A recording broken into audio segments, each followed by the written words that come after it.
Bom dia, graça e paz para aqueles ainda que eu não consegui saudá-los. Tive um pequeno imprevisto residencial, então me atrasei um pouquinho. Irmãos, é muito bom estarmos aqui novamente, uma alegria estarmos aqui reunidos novamente.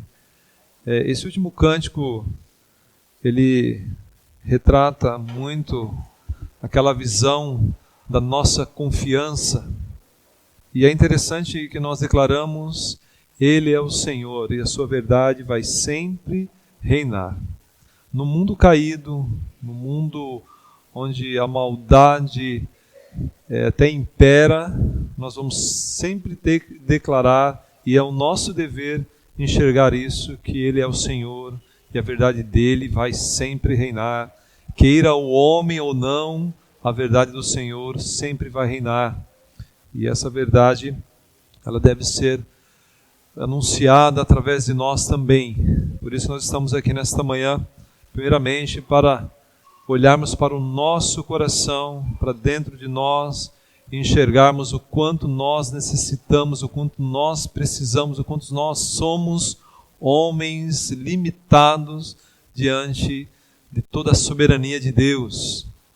E hoje o nosso desafio nesta manhã é iniciarmos uma nova jornada, agora no Antigo Testamento, lá no livro de Eclesiastes, onde eu quero trazer como objetivo para nós, como igreja, começarmos a olhar para o livro de Eclesiastes, assim como nós olhamos para o livro de Tiago, a Epístola de Tiago, com aquela visão de uma vida cristã prática, com aquela visão de uma vida cristã que deve ser confrontada mesmo em nossos corações, olhar para nosso coração, para os nossos comportamentos, para os nossos transtornos, muitas vezes, no dia a dia.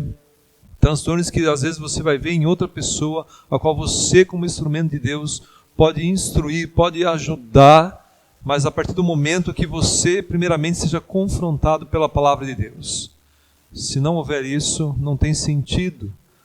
Nós não temos direcionamento de como podemos ajudar outras pessoas, ou ajudar até irmãos, se nós não mergulhamos nas Sagradas Escrituras, se nós não entendemos essa verdade que nós acabamos de cantar. Se nós não entendermos isso, não tem sentido a vida cristã. E o livro de Eclesiastes, ele vai mostrar também para nós muito essa questão, provavelmente essa frase, que sentido tem a vida? Que quem escreveu, o autor que escreveu Eclesiastes, ele enfatiza muito isso. Ele nos dá a parecer muito isso. Em que sentido tem a vida? E aí nós podemos complementar assim com muita propriedade. Que sentido tem a vida sem a presença de Deus? Que sentido tem a vida se eu não me relaciono com o Criador que criou todas as coisas? Que sentido tem a vida? Poderíamos colocar o tema aqui. Qual é o sentido da vida?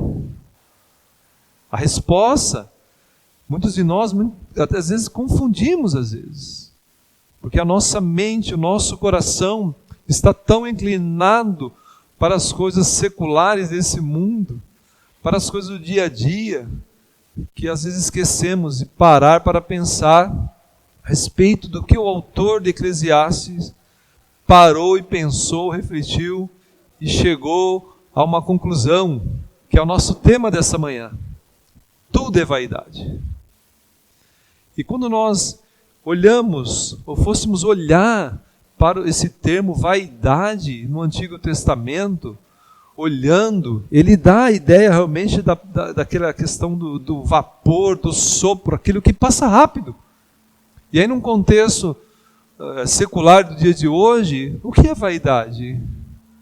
Vaidade nada mais é do que aquilo que fere a verdade de Deus em nosso coração, que nos inclina, nos direciona a olhar, a contemplar, a praticar coisas dessa vida que são passageiras, que não faz sentido, que muitas vezes queremos influenciar outro, ou queremos mostrar para outro aquilo que nós não somos. Esse seria mais ou menos o termo, se fôssemos olhar no dicionário em português. Mas para o público que está lendo isso aqui, porque o autor escreve aqui a um povo de Deus, assim como eu e você nós somos, ainda que hoje enxertados na videira, mas nós somos povo de Deus. Nós temos essa convicção. Nós podemos declarar que nós somos povo de Deus. E aí o autor escreve ao povo de Deus, mostrando algumas verdades aqui, e nessa manhã nós vamos olhar pelo menos 3 delas, que devem fazer parte da nossa vida diária. E provavelmente alguma delas nós perdemos a direção, porque permitimos olhar mais para a vaidade, que é um vapor, que é um sopro, passa rápido.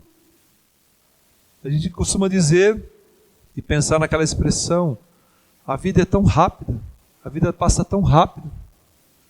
Quando nós olhamos até para nós mesmos, ou para aqueles que estão ao nosso redor, eu gosto de usar muito esse exemplo, olhando até para os nossos filhos, olhando para você mesmo, olhando para tudo aquilo que é a situação, que as situações da vida, que fazem parte do sentido da sua vida e da minha vida.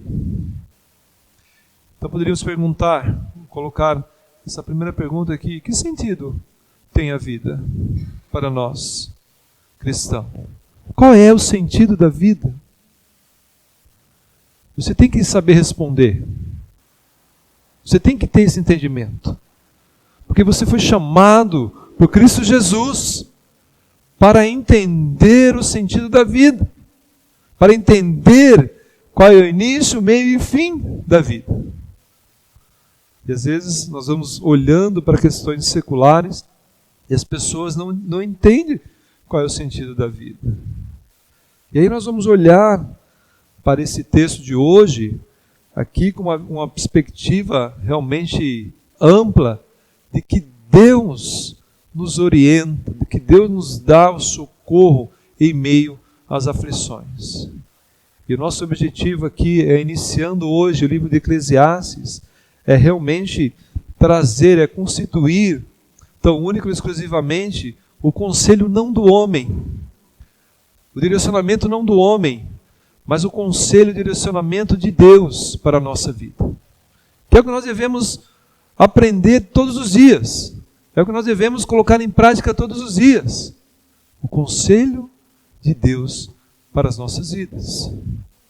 E o nosso maior desafio nessa manhã, começando nessa manhã, é olhar para que sentido tem a nossa vida e para onde ela está direcionando. Você e eu podemos pensar assim, a minha vida tem um único sentido. Nós sabemos, é glorificar a Deus. Como diz uma frase no catecismo aí, qual é o fim principal do homem? Glorificar a Deus, tão único exclusivamente. Para me glorificar a Deus, eu tenho que entender a respeito de algumas situações da minha vida também. Eu falei domingo passado, no início da introdução da mensagem, que todos nós passamos por momentos tristes às vezes. Passamos por momentos de desânimos às vezes. Passamos por momentos de indignações às vezes. Por momentos de questionamentos às vezes da vida. De questionamentos de situações até da nossa vida cristã.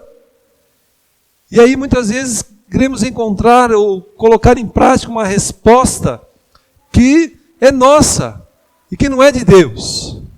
E aí caímos aonde? Exatamente nessa frase. Tudo é vaidade. É vaidade isso. A resposta de tudo o que nós vivemos ou devemos viver está em Deus. E eu busco essa resposta aonde? No homem? Na sabedoria humana? Na ciência humana? Ou eu busco essa resposta em Deus? As respostas da nossa vida, da nossa, às vezes, amargura, do nosso trauma, da nossa tristeza, dos nossos transtornos, às vezes, nós buscamos aonde? Em Deus. Não há como buscar respostas de situações da nossa vida em questões seculares. Se nós fôssemos analisar aqui o comportamento, que nós vamos olhar daqui a pouco na leitura do texto, o comportamento do autor de Eclesiastes. Quando ele começa descrevendo. E ele vai chegar numa conclusão também no final. Olhando para um momento talvez de amargura dele, no momento de tristeza. Todos nós passamos por esse momento, muitas vezes. Não há um ser aqui dentro, começando por mim também, que não passamos por esse momento. Muitas vezes situações que nos trazem uma certa tristeza, nos trazem uma certa amargura. E aí nós vamos perceber que ele vai trazer respostas para nós. E tristeza, amargura, trauma, a medicina não consegue medir isso. Não consegue medir. Não consegue quantificar isso. Quando você tem um problema, por exemplo, de diabetes, digamos assim, você mede pelo sangue, ou qualquer outro problema. Isso é possível de medir, mas tristeza, amargura, trauma, é possível medir? E quem nos dá toda a resposta para isso? Quem nos levanta quando nós estamos assim? Deus. Deus. Por isso que eu quero que você preste bem atenção na leitura que nós vamos fazer agora. E aí, conforme nós formos lendo, nós vamos já explicando um pouco a respeito de cada trecho do capítulo 1 de Eclesiastes, para que eu e você possamos entender o quanto nós precisamos, necessitamos de Deus na nossa vida. Quando eu falo Deus, o nosso contexto hoje, de Deus, do Espírito Santo presente no nosso coração, nos direcionando, e dessa visão que nós cantamos hoje já a respeito, falar de Jesus, de quanto Jesus é importante para nós. Sabendo que algumas situações da nossa vida que nós passamos e que o autor aqui vai mostrar para nós na leitura de hoje, essa resposta já estava lá atrás. Essa resposta já vinha lá de trás, lá em Gênesis capítulo 3, no qual toda vez nós enfatizamos um pouco disso aqui. Se nós sofremos hoje um pouco, é por consequência do quê? Consequência do pecado. Se nós sofremos um pouco hoje, é por consequência do ato lá atrás, da inclinação lá atrás. Se nós sofremos em algumas situações hoje, é porque muitas vezes nós causamos tal situação. Então preste atenção em todos os conselhos, todos os momentos aqui que nós vamos olhar para o texto. Eclesiastes capítulo 1, do versículo 1 ao versículo 18. Acompanhe comigo a leitura. Palavra do pregador, filho de Davi, rei de Jerusalém. Vaidade de vaidades, diz o pregador, vaidade de vaidades, tudo é vaidade. Que proveito tem o homem de todo o seu trabalho, com que se afadiga debaixo do sol? Geração vai e geração vem, mas a terra permanece para sempre. Levanta-se o sol e põe-se o sol, e volta ao seu lugar, onde nasce de novo. O vento vai para o sul e faz o seu giro para o norte, volve-se e revolve-se na sua carreira, e retorna aos seus circuitos. Todos os rios correm para o mar, e o mar não se enche ao lugar para onde correm os rios, para lá tornam eles a correr. Todas as coisas são canseiras, tais que ninguém as pode exprimir. Os olhos não se fartam de ver, nem se enchem os ouvidos de ouvir. O que foi é o que há de ser, e o que se fez, isso se tornará a fazer. Nada há, pois, novo debaixo do sol. Há alguma coisa de que se possa dizer: vê, isto é novo? Não, já foi nos séculos que foram antes de nós. Já não há lembrança das coisas que precederam, e das coisas posteriores também não haverá memória entre os que hão de vir depois delas. Deixe sua Bíblia aberta até o momento. O autor aqui inicial, no primeiro momento, nós podemos algumas evidências bíblicas, alguns textos que alguns historiadores relembram, apontam o autor de Eclesiastes para o rei Salomão. E no começo, não dá o nome de quem é o autor. Não tem o nome. Mas a evidência aqui, ele diz, filho de Davi. O filho de Davi pode ser uma expressão realmente de sangue, mas também pode ser uma expressão realmente de alguém da monarquia que era ligado ao rei Davi. Mas as evidências bíblicas apontam mais para o rei Salomão. Quando nós olhamos, ou se fôssemos olhar para 1 Reis capítulo 2, há referências em algumas frases aqui do rei Salomão. Então, a princípio, nós temos que identificar o grande rei Salomão, homem sábio, homem que pediu sabedoria a Deus. Lá em 1 Reis capítulo 3, a partir do versículo 9 em diante, nós vamos perceber essa evidência clara de Salomão, desse homem, após o seu, digamos assim, casamento com uma egípcia. Ele vai prestar o seu holocausto em Gibeão, que era uma região onde estava praticamente um tabernáculo, e lá chegando, Deus permite que ele tenha um sonho, e através desse sonho Deus relembra ele a respeito do coração reto, íntegro que seu pai Davi tinha.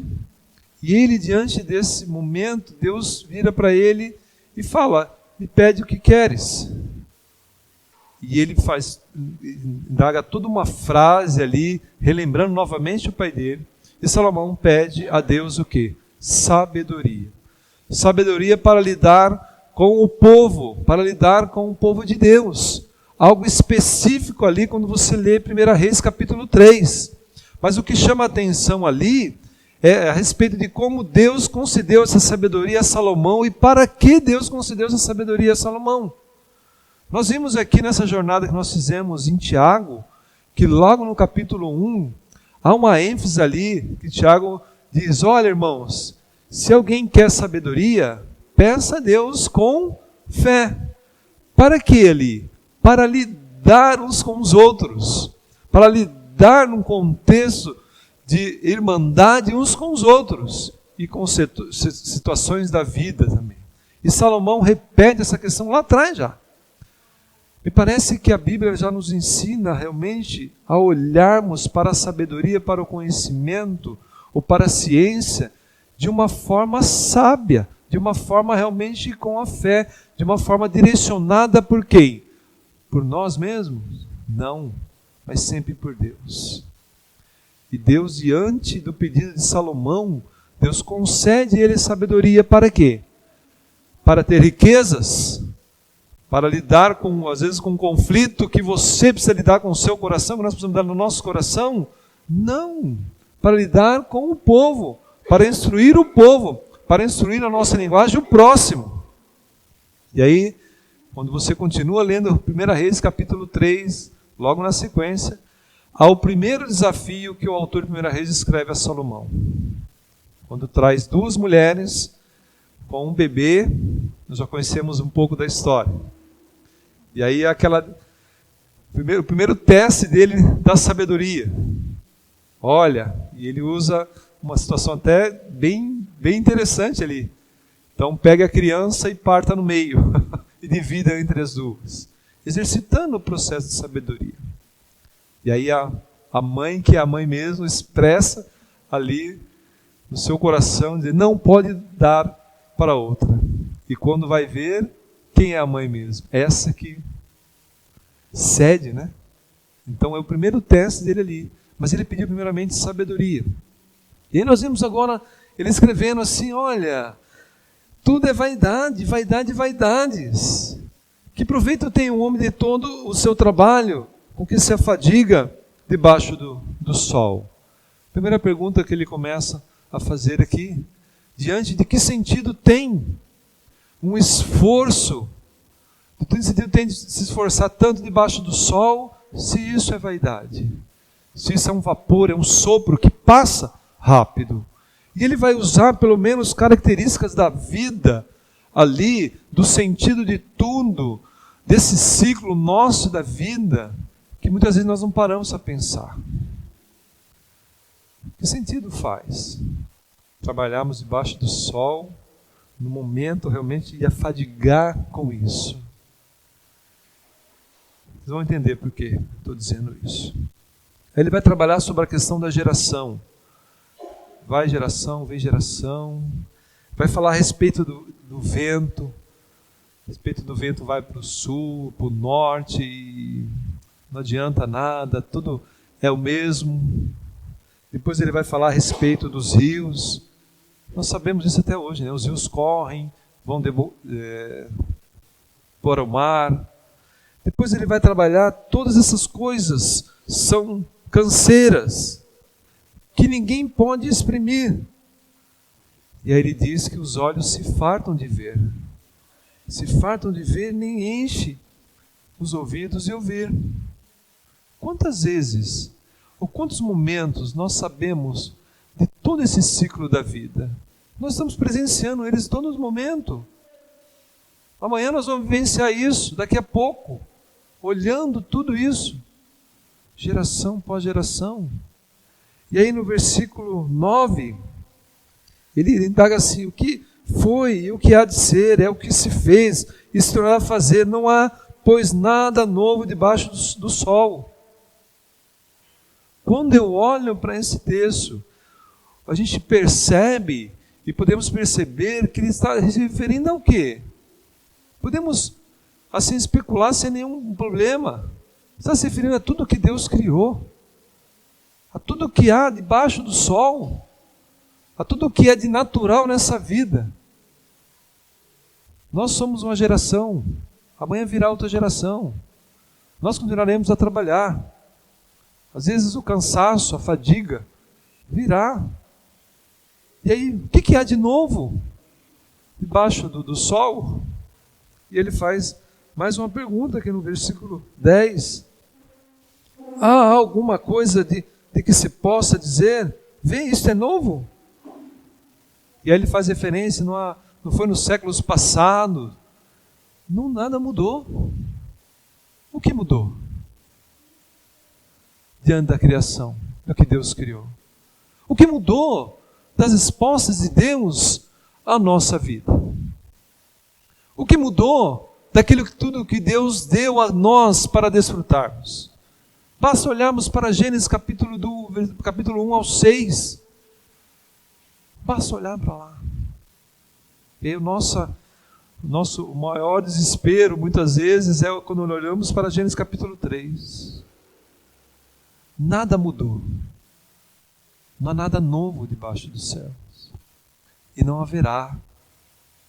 Porque Deus criou todas as coisas. E aí ele continua: já não há lembranças das coisas que se precederam, e das coisas posteriores também não haverá memória entre os que hão de vir depois delas.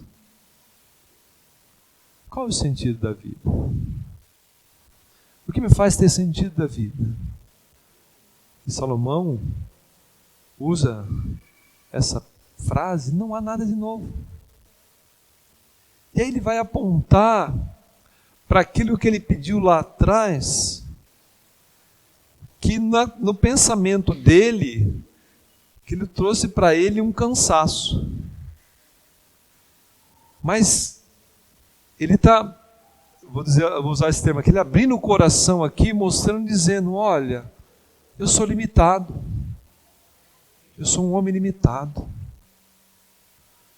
Eu consigo enxergar tudo isso. E consigo dizer que tudo é vaidade. Daquilo que está além disso daqui. Tudo é vaidade. Se eu olho para uma questão da geração e não entendo que esse ciclo é questão soberana, permissiva de Deus, para que a geração se renovem, eu estaria saindo fora de Gênesis capítulo 1, versículo 25 e 26. Crescei e multiplicai-vos. Talvez eu olhasse para Gênesis capítulo 11, e se eu limitasse ali, ou Deus limitasse o ser humano a conseguir chegar aos céus, como ele imagina pela sua ciência, pelo seu conhecimento humano, e Deus não tivesse espalhado ali as nações, dando ali as línguas, né? Também, talvez a gente não entenderia isso aqui. Por isso, domingo passado, nós falamos e eu comentei um pouco de que a Bíblia, ela interpreta a própria Bíblia. E nós temos que estar atentos. O que Salomão está se referindo com isso? Aonde ele está buscando essa fonte? A quem ele está escrevendo isso? Para que as pessoas olhem e falem, olha, geração vai, geração vem, o vento vai para um lado para o outro. Todo esse curso da vida, todo esse curso natural, vem de Deus, não vem do homem. Então, não há nada novo debaixo do céu, no sentido assim, que o homem possa produzir.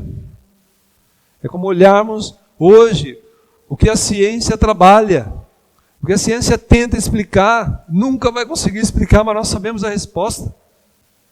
Há vida sem uma família? Não tem sentido isso. Não há sentido. E aí nós vamos um pouquinho mais para frente. Versículo 12 ao 18. Nós vamos continuar lendo. Ele refere-se a ele de novo. Essa palavra pregador aqui é no sentido de mestre. Tá? Eu, pregador, venho sendo rei de Israel em Jerusalém. E presta atenção, na minha versão diz, apliquei o coração. Realmente a fonte ali de todo o nosso comportamento, de todos os nossos transtornos, de todas as nossas aflições muitas vezes. Ele diz, apliquei o coração a esquadriar e a informar-me com sabedoria de tudo quanto sucede debaixo do céu. Este enfadonho, e a palavra enfadonho aqui, ele vai referir-se a um mal, este mau trabalho impôs Deus aos filhos dos homens, para nele os afligir. Ou seja, não há resposta no homem. E Salomão escreve que ele aplicou o coração dele, né? Ele foi procurar, esquadrinhar aqui, ele foi procurar isso, essa informação com sabedoria. Mas a sabedoria humana, de tudo quanto sucede debaixo dos céus. Ou seja, eu vou procurar a resposta, vai procurar a resposta naquilo que não há resposta, que essa resposta é somente em Deus. O sentido da vida, a resposta está somente em Deus, não está no homem. O homem não consegue explicar isso. Nem Salomão, com toda a sabedoria dele, conseguiu explicar isso.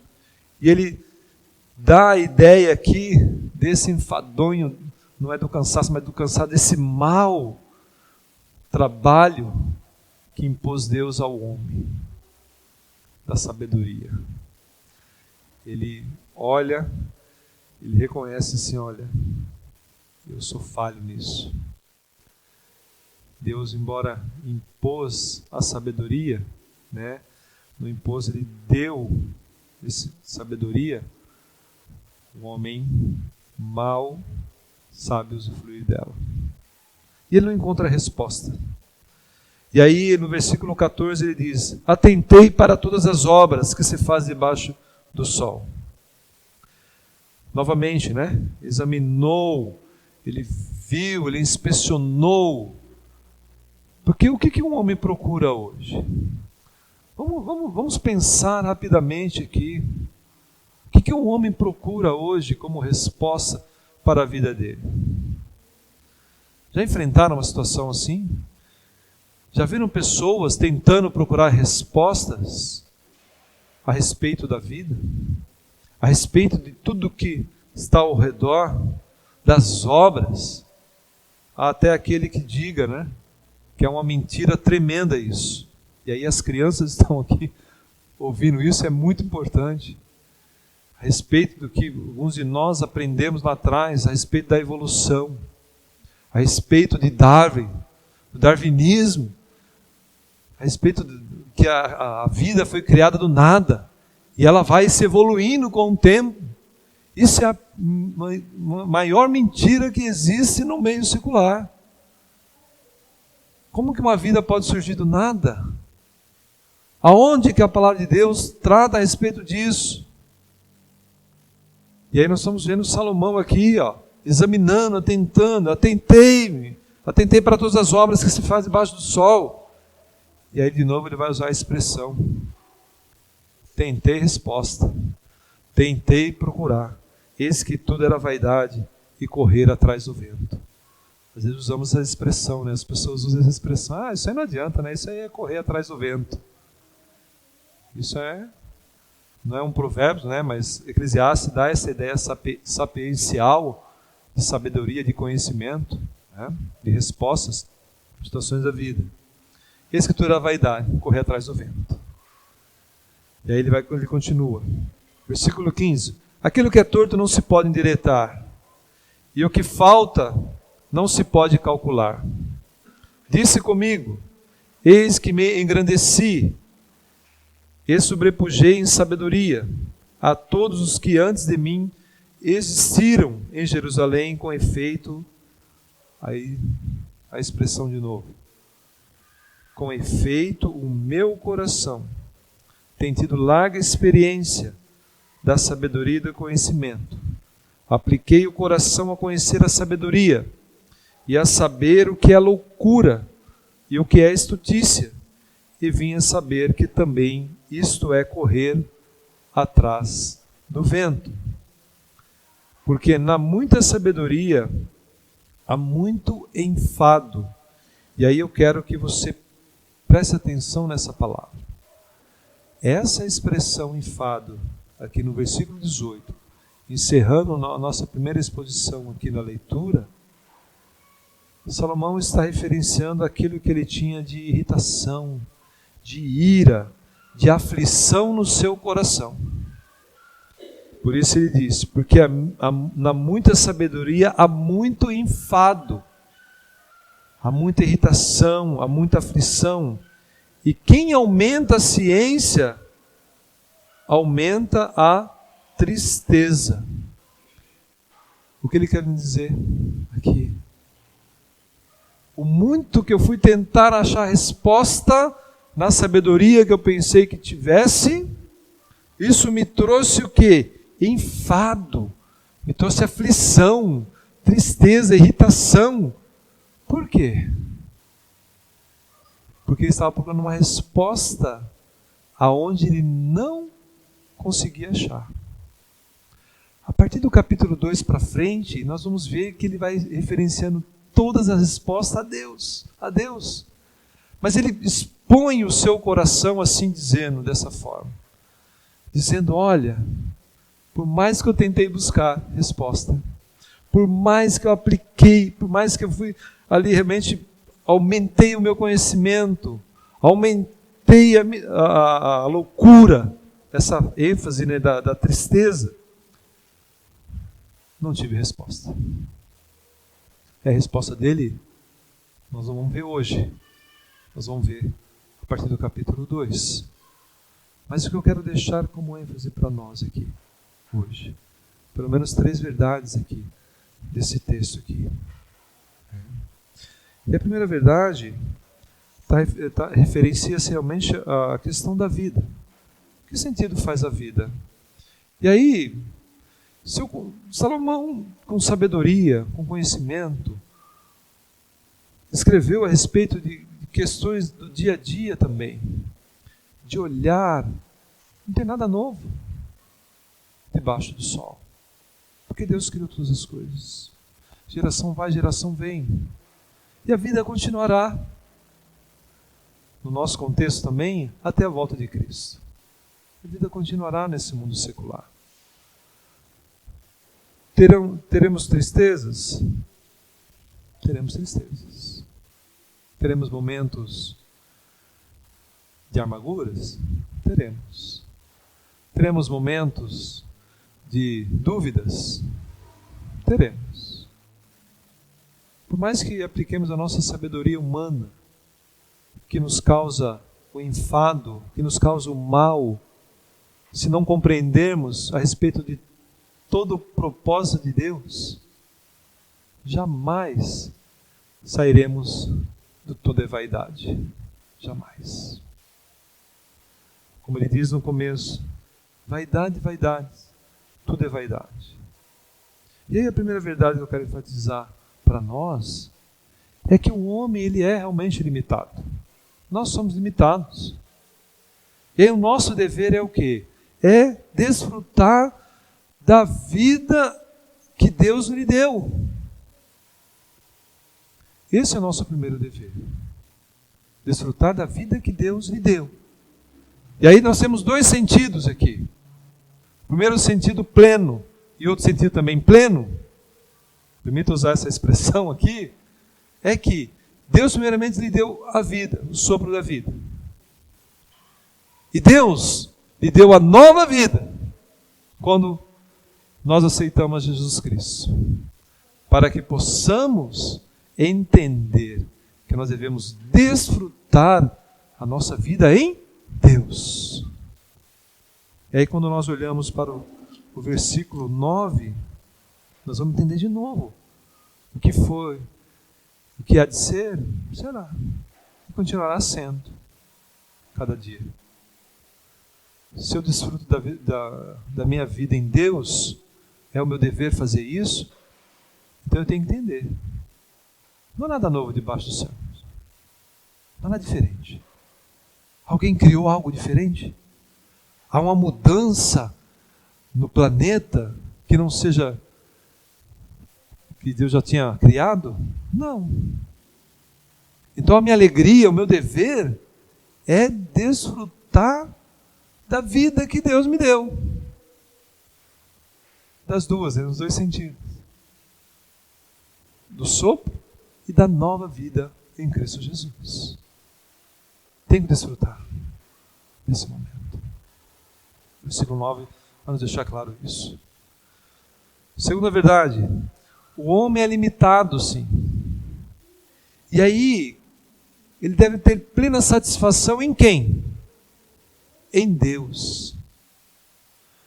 Salomão, no capítulo 2 para frente, e nós vemos alguns versículos aqui hoje apontando para isso, mostrando, olha, atentei no meu coração, apliquei o coração a isso, mas a minha satisfação não está na minha sabedoria, no conhecer humano, na questão humana, mas o meu contentamento, a minha alegria, o meu prazer, a minha satisfação deve estar em quem?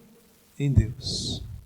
Aí quando nós olhamos também para o versículo 17, Salomão escreve assim: apliquei o coração a conhecer a sabedoria, a saber o que é loucura, o que é estultícia, e vim a saber que também isto é correr atrás do vento.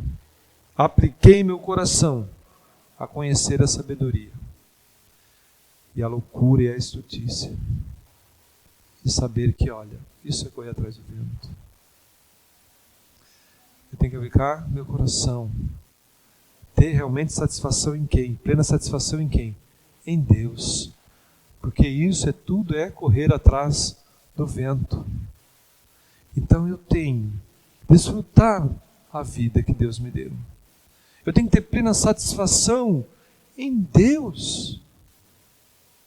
Um dos maiores problemas nosso, da humanidade hoje, do ser humano, é buscar a satisfação não em Deus, e nas questões seculares. Nas questões seculares. Há um mal, assim, gigantesco, que nos sonda, que sonda o nosso coração. É buscar o prazer, a satisfação, não em Deus. E o que mais nos destrói, o que mais destrói o coração humano, o comportamento humano, é a busca pelo prazer. É a busca pela visão que o mundo traz hoje, entrega hoje para nós. Eu estava ali atrás, aqui, coisas de segundos. Meu coração hoje estava triste? Não. Mas meu coração já estava pensando na semana já. Me trouxe algo na minha mente, no meu coração ali, falando, puxa vida, assim, essa semana eu vou ter que enfrentar essa situação, mas eu tenho que enfrentar. E aí, onde que está a minha resposta, minha satisfação nisso? Deus tratou meu coração ali atrás. O seu prazer em enfrentar, o problema está em louvar, engrandecer o meu nome. Ele é exaltado, para sempre exaltado o seu nome. Ele é o Senhor, e sua verdade vai sempre reinar. Eu falei, Senhor, obrigado, obrigado. Então é desfrutar da vida que Deus me deu. É realmente buscar satisfação em Deus. Não é olhar para um comportamento, como Salomão teve no começo, buscar a resposta na minha sabedoria. Ou confundindo, como Salomão mostra aqui, confundindo, que a sabedoria eu ia trazer, eu ia fazer com que ele entendesse aquilo que ele não entende, aquilo que eu e você não entendemos.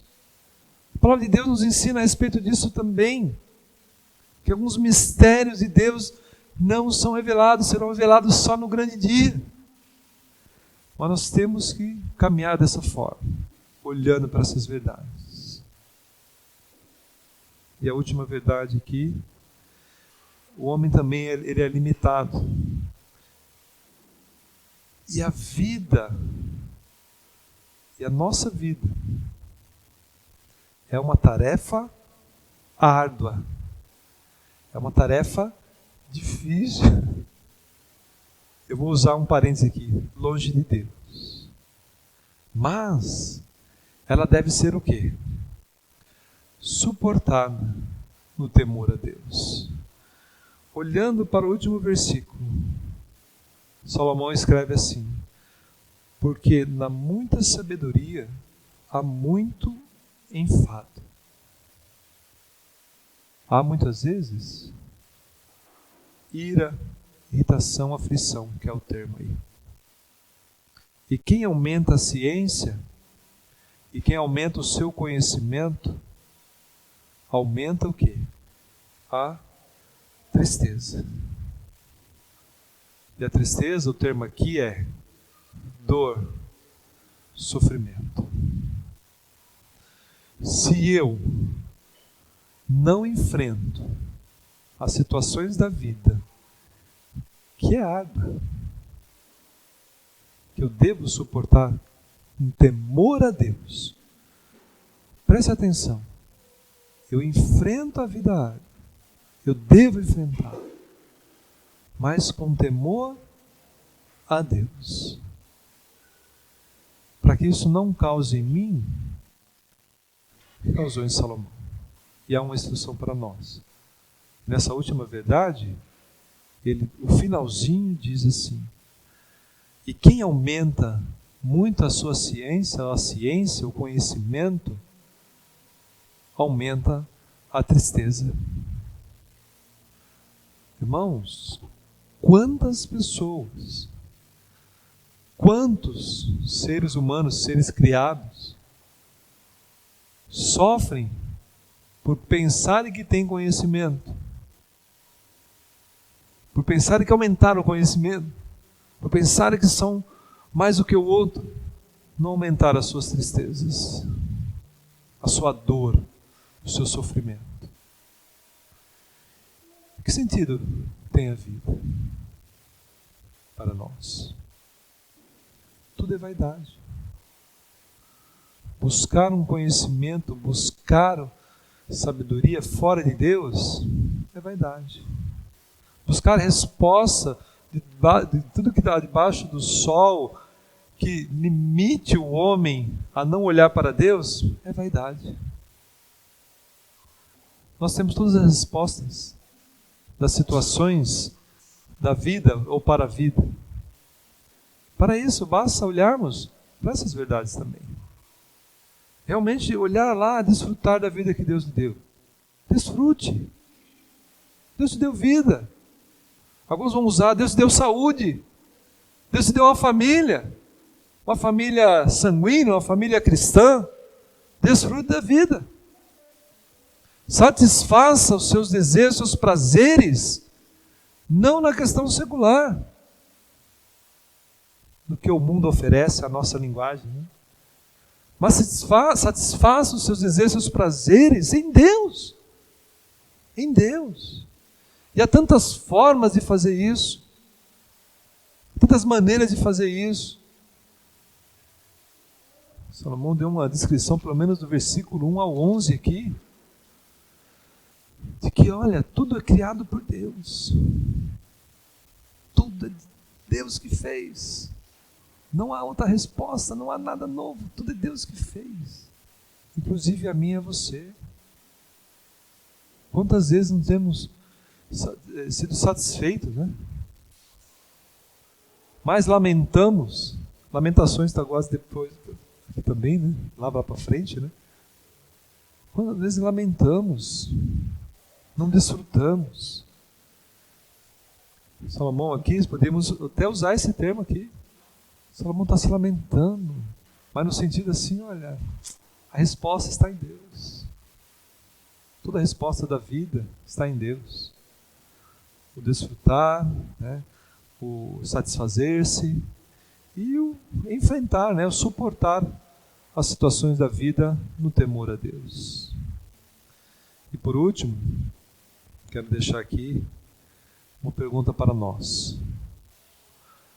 Dentro de tudo isso, dentro de tudo que foi apresentado aqui, como você enxerga a vida? Como você enxerga a vida que Deus te deu? Como você pratica a sabedoria que Deus te deu? Como você desfruta da vida que Deus te deu?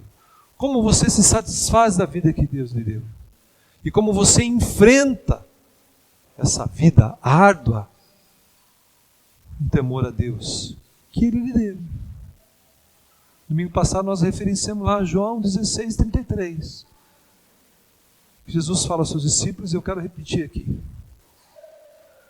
Nesse mundo, passais por aflições. Termo aqui, ó, tristeza.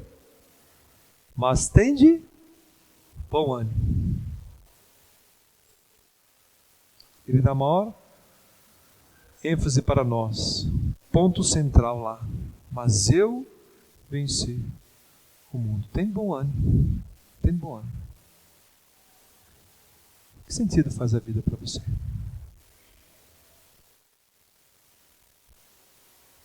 Que valor nós temos dado para a vida? Qual a inclinação do nosso coração? E por último, aonde nós estamos procurando as respostas para as aflições do nosso coração? Amém? Deus continua a nos abençoar, Deus continua a nos dar entendimento de que tudo que nós buscamos fora de Deus, tudo que nós satisfazemos o nosso ser fora de Deus, tudo que nós não enfrentamos fora do temor a Deus, é vaidade. Tudo é vaidade. Pense nisso durante essa semana. Pense nisso durante no seu dia a dia. Mas não deixe jamais de olhar para o Criador. Em todas as questões da vida, todas, sem exceções, seja ela física, emocional, espiritual, não deixe de olhar para Deus. Não há nada novo debaixo do sol. E correr, ir atrás de algumas coisas, é correr atrás do vento. Alguém pode correr atrás do vento? Não. Amém? Deus nos abençoe. Vamos orar e louvar ao Senhor mais uma vez. Eu gostaria, de repente, de mudar o protocolo, se for possível, para que nós pudéssemos cantar novamente Ele exaltado do Senhor.